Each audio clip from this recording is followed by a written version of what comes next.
start, I think it's worth mentioning that whilst writing this speech, me and Ben quite appropriately referred to it as the King's Speech. So any stuttering or stammering is intentional. Ladies and gentlemen, we are going to the King's Speech.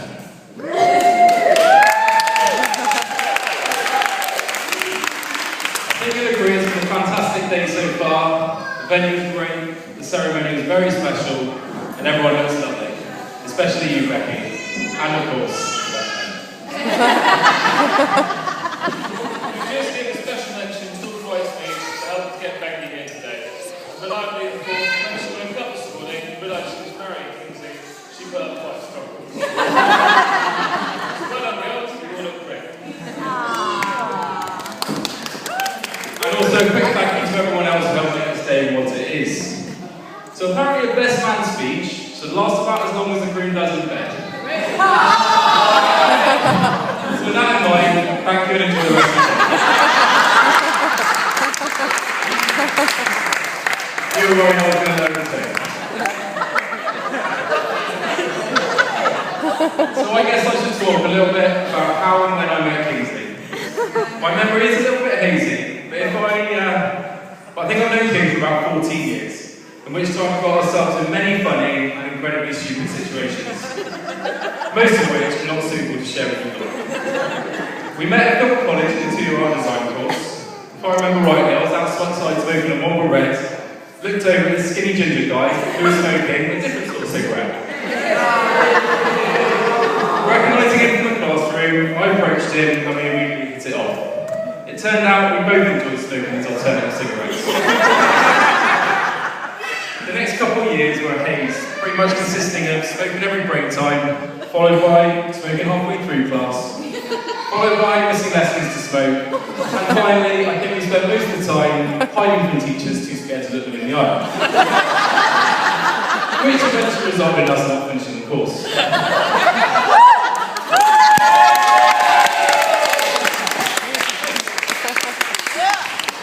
We became very well acquainted with a little red telephone box down the road,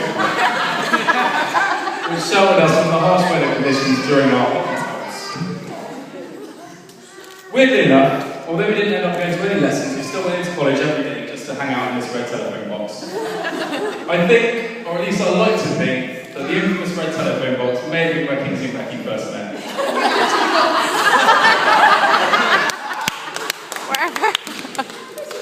I know Kingsley and Becky appreciate you all being here to share that special day. So thank you. Some have travelled long distances to be here. So thanks for being such part of such a wonderful occasion.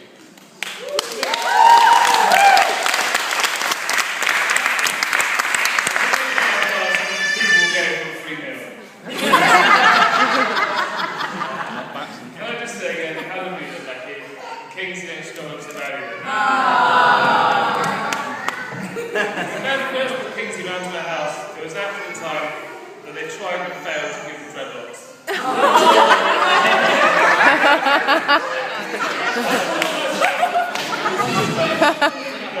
my front room, what is wrong with hair? There are tufts of hair sprouting all over the place, greased up with chunks of soap that you can see glistening in the light.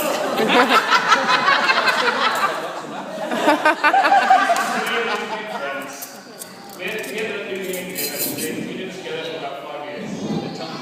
Thankfully, we didn't know what to do now, so we changed his hair out of the day.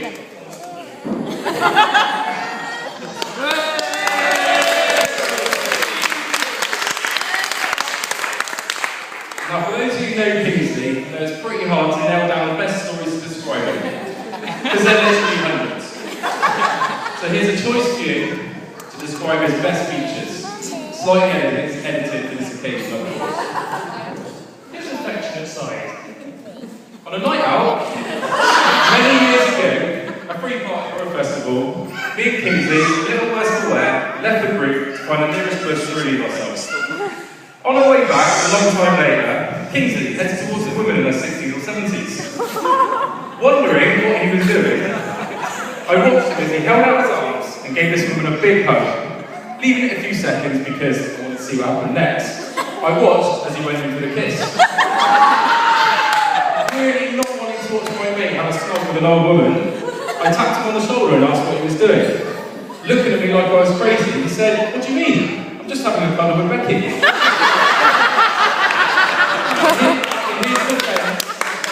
defense, it was dark and Becky was dressed a bit like a granny.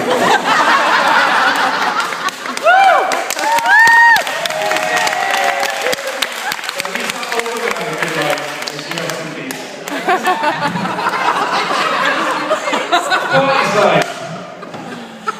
Example of this is described in a recent stag do of mutual friends in Amsterdam. At the end of the first night, the whole group managed to find their way home, except for, of course, Kinsey. He got lost, didn't like the hotel just now, lost his phone, and spent all night pacing up and down the train station. After finally finding his way back to us, just as we were all heading out again the next morning, in true Kingsley fashion, he turned around and walked straight out of the way.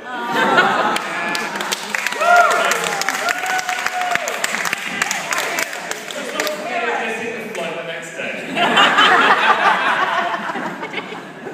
After a few taxis, trains and planes later, he was welcomed home by an annoyed but not entirely surprised family.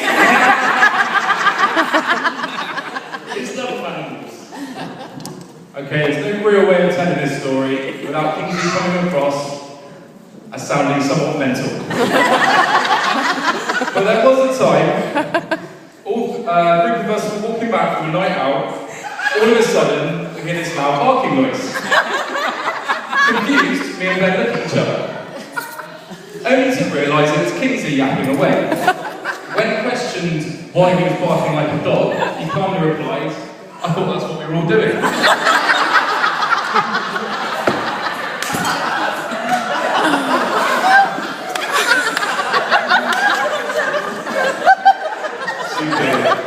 And finally, his love of fashion. Kingsley's name was love of little trousers and little leather handbags. More often than not, a night out or another dress. Yet again, on the recent stag party, except it was two different dresses this time. Out of context, all these stories may bring you to the conclusion that Kings is a bit of an oddball who is in need of constant care and attention. This is why Becky's perfect for him, as she's a teacher and a plenty of experience with looking after children.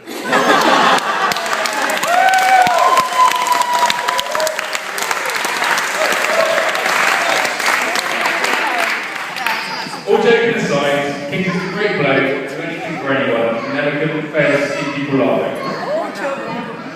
Becky and Kingsley are a great couple, and we wish you a very happy life together. We love you both. We love you both. Good luck with everything you do in the future. So without further ado, will everyone be upstanding for one final time? Raise your glasses. Toast to the happy couple.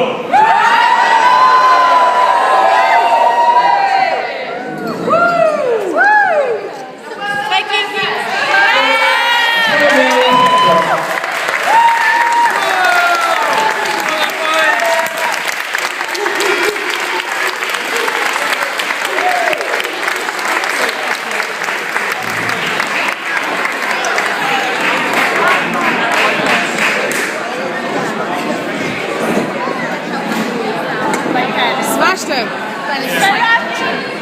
He swung it again! Woo!